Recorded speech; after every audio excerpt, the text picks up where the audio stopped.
ಗಣೇಶ ಹಬ್ಬವನ್ನ ಆಚರಿಸುವುದರ ಹಿಂದೆ ಇರುವಂತಹ ಒಂದು ಅದ್ಭುತ ತತ್ವದ ಬಗ್ಗೆ ನಿಮಗೆ ಗೊತ್ತಿದೆಯಾ?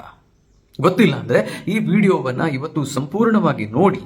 ಗುರುಗಳು ಹೇಳಿದಂತಹ ಕತೆಗಳ ಭಾಗದಲ್ಲಿ ಇದೊಂದು ಹೊಸ ಕತೆ.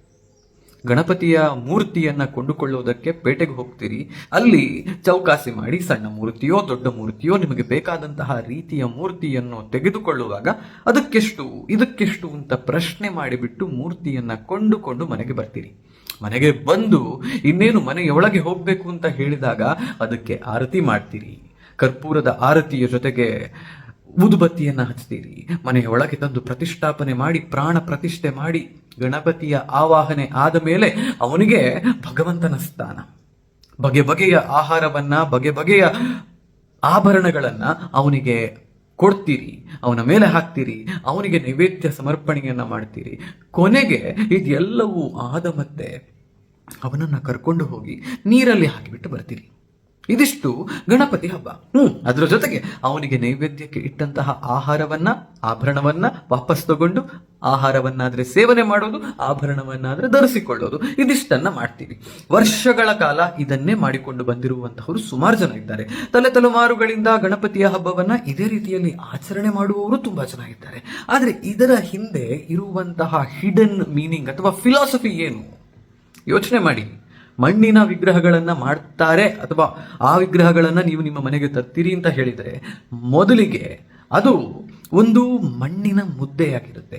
ಆ ಮಣ್ಣಿನ ಮುದ್ದೆಗೆ ಆ ಗಣಪತಿಯ ಮೂರ್ತಿಯನ್ನ ಮಾಡುವವನು ತನ್ನ ಇಚ್ಛಾನುಸಾರ ಅಥವಾ ತನಗೆ ಬಂದಿರುವಂತಹ ಪ್ರೇರಣೆಯ ಅನುಸಾರ ಮೂರ್ತಿ ರೂಪವನ್ನ ಕೊಡ್ತಾನೆ. ಅದನ್ನು ನಾವು ತಂದು ಪೂಜೆ ಮಾಡ್ತೇವೆ. ಪೂಜೆ ಮಾಡಬೇಕಾದ್ರೆ ಅದಕ್ಕೊಂದು ಪ್ರಾಣ ಪ್ರತಿಷ್ಠೆ ಅಂತ ಹೇಳುವಂತಹದ್ದಾಗುತ್ತೆ. ಅದಕ್ಕೊಂದು ಹೆಸರು ಬರುತ್ತೆ. ಅದಾದ ಮೇಲೆ ಮತ್ತೆ ಕರ್ಕೊಂಡು ಹೋಗಿ ನಾವು ಅವನನ್ನು ವಿಸರ್ಜನೆ ಮಾಡ್ತೀವಿ. ನಮ್ಮನ್ನೇ ನಾವು ನೋಡಿಕೊಳ್ಳೋಣ. ಇದೇ ಅಲ್ವಾ ನಮ್ಮ ಬದುಕಲ್ಲೂ ಆಗುವಂತಹದ್ದು.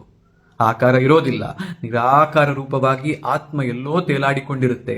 ಅದಕ್ಕೊಂದು ದೇಹ ಅನ್ನುವಂತಹದ್ದು ಸಿಗುತ್ತೆ. ಆ ದೇಹ ನಾವು ಆಗ್ತೀವಿ, ಇಲ್ಲಿಗೆ ಬರ್ತೀವಿ, ನಮಗೊಂದು ಹೆಸರು ಬರುತ್ತೆ, ನಮಗೊಂದಿಷ್ಟು ಪೂಜೆಗಳು ನಡೀತಾವೆ, ಒಂದಿಷ್ಟು ಆಹಾರ ಸೇವನೆಯು ನಮ್ಮ ಕಡೆಯಿಂದ ಆಗುತ್ತೆ. ನಾನು ನಾನು ನಾನು ಅಂತ ಹೇಳುವಂತಹ ಒಂದು ದೊಡ್ಡ ಸ್ಥಿತಿಕೆಯನ್ನೂ ನಾವಿಲ್ಲಿ ಅನುಭವಿಸಿ ಬಿಡ್ತೀವಿ. ಕೊನೆಗೆ ಏನಾಗುತ್ತೆ, ಮತ್ತೆ ಗಣಪತಿಯನ್ನ ಕರ್ಕೊಂಡು ಹೋಗಿ ನೀರಲ್ಲಿ ಬಿಡ್ತಾರೆ. ನಮ್ಮನ್ನ ಒಂದು ಸುಡ್ತಾರೆ, ಇಲ್ಲದಿದ್ರೆ ಹುಳ್ತಾರೆ. ನಾವು ಮತ್ತೆ ನಿರಾಕಾರ ರೂಪರಾಗಿ ಬಿಡ್ತೀವಿ. ಗಣಪತಿಯ ಆರಾಧನೆಯೂ ಕೂಡ ಇದನ್ನೇ ಎಲ್ಲೋ ಒಂದು ಕಡೆ ಹೇಳುತ್ತಿರಬಹುದಲ್ವಾ? ನಿರಾಕಾರಿ ರೂಪವಾದಂತಹ ಭಗವಂತನನ್ನ ಕರ್ಕೊಂಡು ಬಂದು ಅವನಿಗೊಂದು ರೂಪವನ್ನ ಕೊಟ್ಟು ಅವನಿಗೊಂದು ನಾಮಕರಣವನ್ನ ಮಾಡಿ ಅವನಿಗೊಂದು ಪ್ರಾಣ ಪ್ರತಿಷ್ಠೆಯನ್ನ ಮಾಡಿ ಅವನನ್ನ ಪೂಜಿಸಿ ಮತ್ತೆ ನಾವು ನೀರಲ್ಲಿ ಬಿಡುವಾಗ ಅವನಾಗುವಂತಹದ್ದು ನಿರಾಕಾರ ರೂಪಿ.